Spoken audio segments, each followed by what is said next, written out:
The transport vessel descended through the toxic clouds of Vergas 9, its hull rattling against the acidic atmosphere.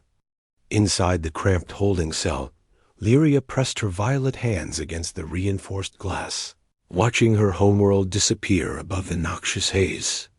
The council had spoken. Her crime was compassion, and her sentence was death by abandonment. The ship's computer announced their arrival in a dispassionate monotone. Lyria gathered her meager supplies, a water reclaimer, 3 days of nutrient paste, and a survival blade. The other prisoners had warned her about the Deathworlds, those rare planets where evolution had spiraled into beautiful horror. Vergas 9 held the distinction of being the worst. Nothing civilized could survive here. The loading ramp extended with a hydraulic hiss. Lyria stepped onto soil that seemed to writhe beneath her feet. The air burned her throat with every breath. In the distance, massive creatures moved between twisted trees, their calls echoing across valleys filled with luminescent fog. She had perhaps a week before the environment killed her. The council had been thorough in their cruelty. 3 days passed in a blur of survival. Lyria discovered that the purple fungus growing on the northern rocks was edible, though it caused mild hallucinations. She found shelter in a cave system where the air was marginally less corrosive. At night, she listened to the sounds of things dying in the darkness beyond her small fire. On the 4th day, she heard something impossible: laughter. The sound came from the valley below, bright and defiant against the oppressive atmosphere. Lyria crept to the ridge and looked down. A figure moved through the carnivorous plant life with shocking ease, occasionally stopping to examine specimens or take measurements. The being wore minimal protective gear, just a basic breathing mask and light armor. As it came closer, Lyria's blood went cold. A human. Every species in the known galaxy had heard the stories. Humans came from a Deathworld themselves, a place called Earth where countless extinction events had forged them into something terrifying. They were the only species that actively sought out danger for recreation. They consumed toxic substances for pleasure. They kept predators as companions. The galactic community had debated for cycles whether to classify them as civilization or catastrophe. The human removed his mask, breathing Vergas 9's atmosphere directly. He smiled up at the ridge where Lyria hid. "You can come down," he called in passable universal standard. "I've got clean water and actual food. Better than whatever you've been eating." Lyria remained frozen. The human shrugged and began setting up camp. He moved with practiced efficiency, assembling a portable shelter and starting a fire using some chemical reaction she didn't recognize. The smell of cooking food drifted upward. Her stomach betrayed her with a desperate growl. She descended slowly, keeping her blade ready. The human looked up from his cooking and grinned. He was young by human standards, she guessed, with dark skin marked by numerous scars. His eyes held a peculiar brightness that most species associated with either genius or madness. With humans, it was often both.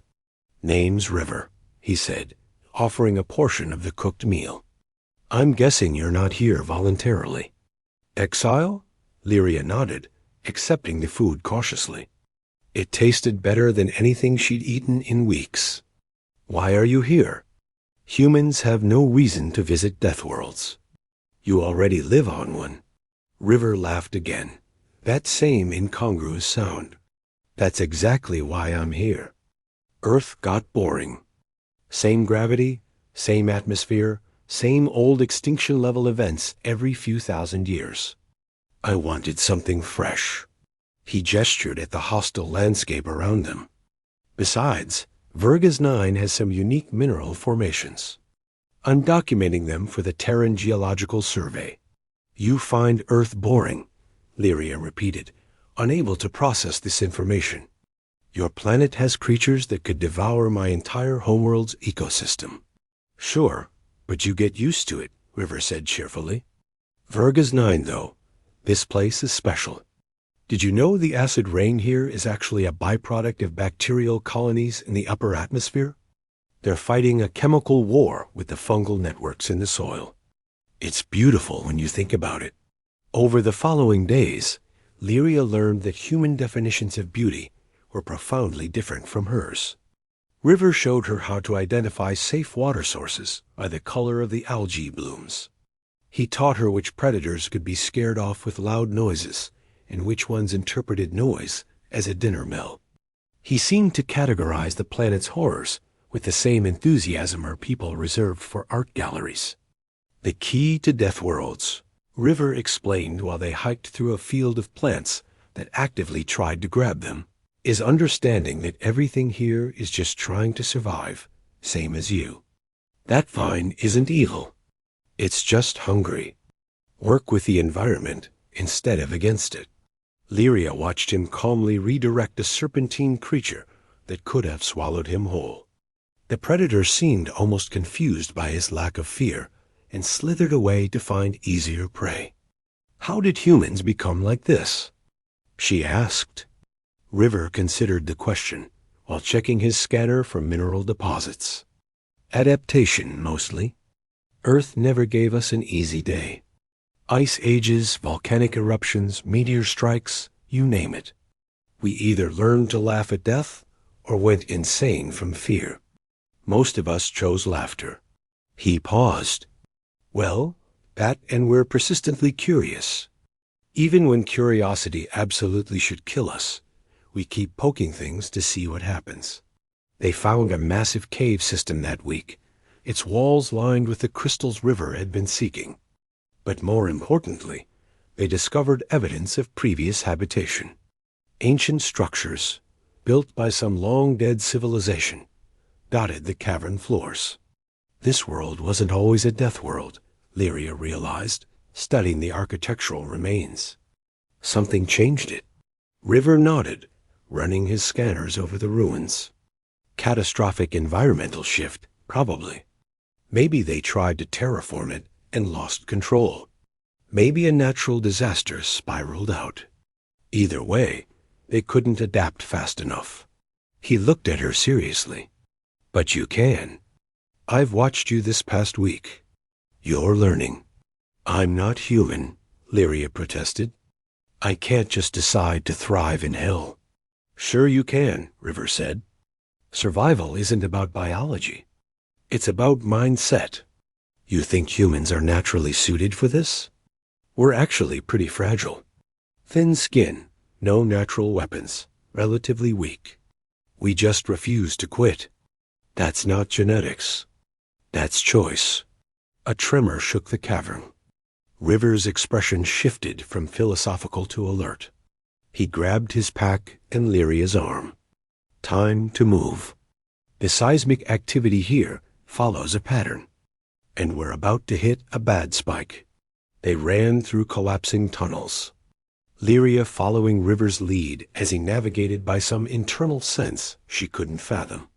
Rocks fell around them. Chasms opened in the floor. And River kept laughing, treating the near-death experience like a theme park attraction. They burst from the cave entrance just as the entire system collapsed behind them. Lyria fell to her knees, gasping. River sat beside her, breathing hard but grinning. Okay, that was closer than planned, he admitted. But we got the data. And you kept up, see? You're already thinking like a Deathworlder. Lyria looked at her hands, scraped and dirty, and still trembling. But River was right. She had kept up. She had made split-second decisions in impossible circumstances and survived. Something had changed in her during these weeks. The council exiled me because I showed mercy to a criminal, she said quietly. They said compassion was weakness, that I couldn't make the hard choices. River snorted. Your council sounds like they'd hate Earth. We've built our entire civilization on the idea that compassion is strength. Sure, we're good at survival, but that's not what makes us human. What makes us human is that we keep trying to save each other anyway. He stood and offered his hand. Look, I've got another 3 months of research here. You're welcome to stick around. I could use someone to help catalog specimens. Fair warning, though.